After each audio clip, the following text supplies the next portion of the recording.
So, I just want to talk about something I miss. And I miss it a lot. And that was anime on TV.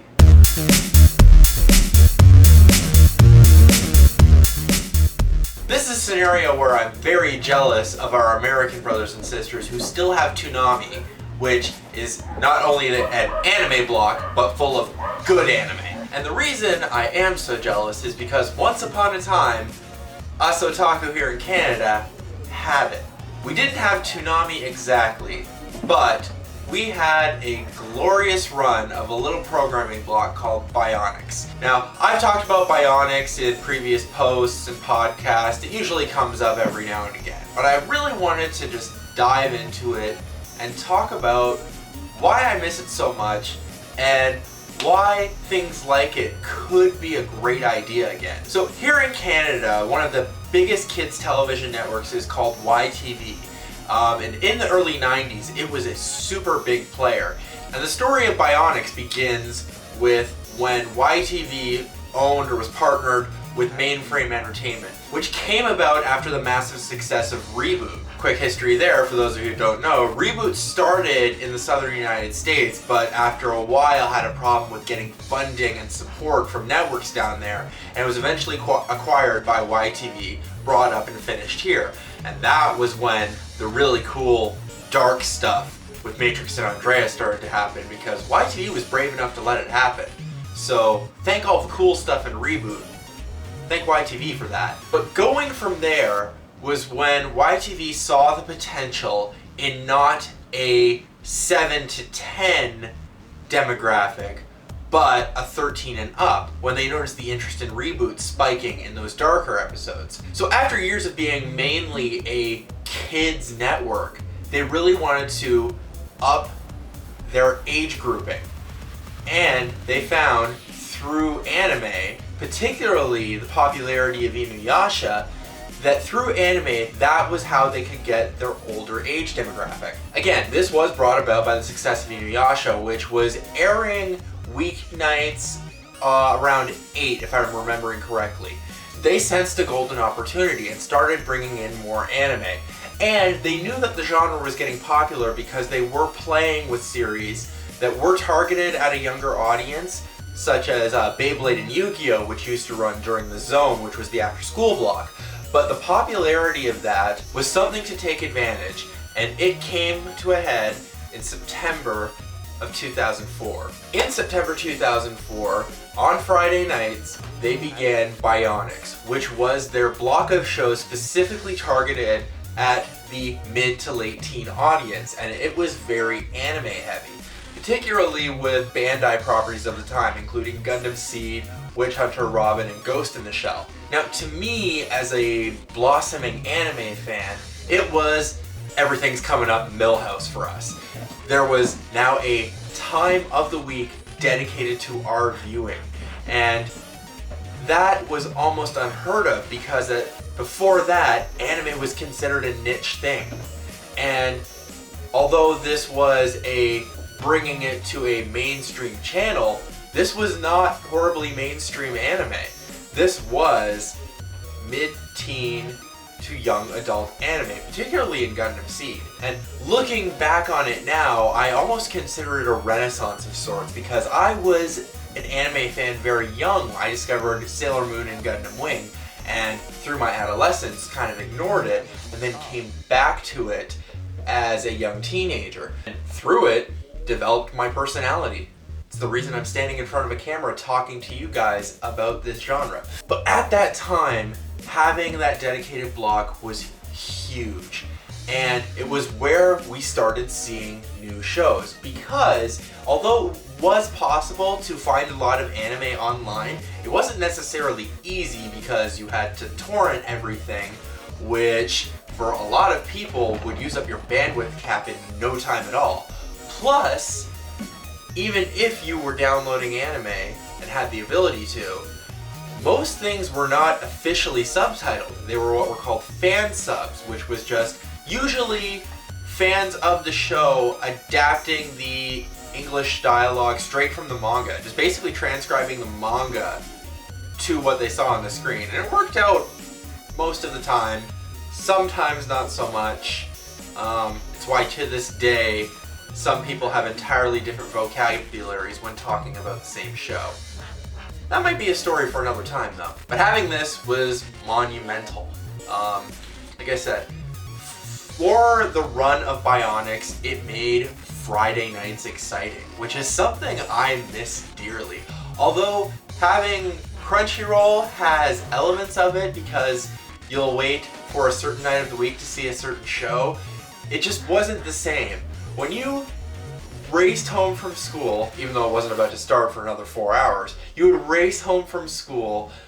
If you were good, you would try and get all of your homework done on time so that you'd have your whole weekend ahead of you. Yours truly did not, procrastinated like nobody's business on schoolwork, but you would rush home, you would eat your dinner so fast, you would prep your snacks for the night, and from 7 to midnight, that was anime time. And it was amazing. A lot of those shows were really good. I've always been a big Gundam fan, and Gundam Seed is probably still top 5 of the entire Gundam franchise because of not only how beautiful it was, but the content involved in it. As you can no doubt tell from my excitement, these are very fond memories. However, since I'm talking about this in the past tense, you know what happened. There was a strange, almost inexplicable decline because Bionix started in 2004, fully loaded with anime. And as the years went on, it started to get shorter, have less anime, and become less and less and less of a presence on the network, eventually being cut all the way down to an hour and moved to Saturday nights at near midnight. And even then, it only included a couple of animated shows, neither of them anime. Now, offhand, I don't have the exact demographic to explain why this would have happened, but personally, I always felt it was because of Chorus Entertainment, the owner of YTV, buying up kids networks and decided there needed to be a homogenization, a normalization, that a kids network should be all kids shows. And when Chorus Entertainment obtained Teletoon, they just brought their original programming over to YTV for that block. Eventually, YTV would become nothing more than the Canadian licensor of Nickelodeon shows, which is something that slightly irks me to this day and makes me hold no empathy for network TV and its dwindling success and relevance. Because listen to me, as a young adult, thinking about that time when I have access to so much more content through much quicker means, I still speak fondly and would totally block off my Friday nights to watch a similar block of anime. Again, all I can say to the network on that one is, this is why you're being replaced by the internet. You got rid of a good thing simply because you thought the data wasn't adding up. Or because the guys in corporate decided that things have to be a certain way. All I can say is, I hope they realize that they totally messed up, because anime is getting bigger every year. Conventions are getting bigger every year. Not having the anime blog and the anime presence on a network that was very much popular and made by fans of this type of content, it's just silly. And while I record this and speak fondly of that time, again, no love lost for the networks who decided to get rid of it. However, there is just still that part of me that wishes and yearns for that. That time when you would sit down with your popcorn and snacks and your sugary drinks. It was a mixture of every pop I could find in the house usually. And you would see that blue carbon fiber robotic logo swirl in with the robotic voice telling you it was Bionix time. Telling you it was time to escape from the mundane of the week. Telling you it was time to nerd out. Ugh, I miss it so much. Do you guys miss it too? Thank you for listening to this rambling, guys. It was just what was on my mind. For those Canadian fans who remember Bionix, tell me some of your best Bionic memories. What was your favorite show from the block? Again, I probably still gotta give a lot of love to Gundam Seed, but probably the winner is Eureka 7. That is such an important show to me as an anime fan. Still beyond words, and I recommend that everybody watch that one. It's one of the most brilliant shows ever, and I watched it on Bionix. But yes, let us know what your favorite show to appear on the Bionix block was, what some of your favorite memories were, and our American friends who might be watching. Do you have access to Toonami, and is it something that you get excited for during the week to go and watch? Let us know in the comments down below. Again, thank you for watching this, guys. If you want to see more of this, you can always go to our website, www.otakucrypt.com. Subscribe to this YouTube channel if you prefer to get things that way. Follow us on all the social medias at OtakuCrypt. And a new one in particular, stay tuned as we are going to be launching our Twitch channel soon.